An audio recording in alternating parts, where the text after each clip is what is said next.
Ty počuj to, čo to máš v ruke? Včera mi došla poštou takáto skúmavka. A to je na čo? Na hovno. A to mám ako tomu rozumieť? No, že vraj mám doktorovi poslať vzorku stolice. Poštou? No áno, keď mi to on poslal poštou, tak aj ja mu to odošlem v balíku. Ale jak tam chceš napchať svoj odpad? No, ranú stolicu vraj mám nabrať touto lopatkou.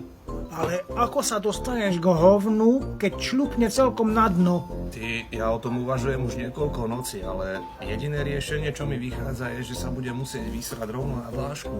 Keď budeš mať hnačku, No dobre, ale ako by si to urobil ty? tak ja by som ponoril ruku s naberačkou do misy a ponaháňal riadne tú vidru. No dobre, ale keď ti ujde vidra dolu do potrubia, Tak potom je nám celý výskum na hovno.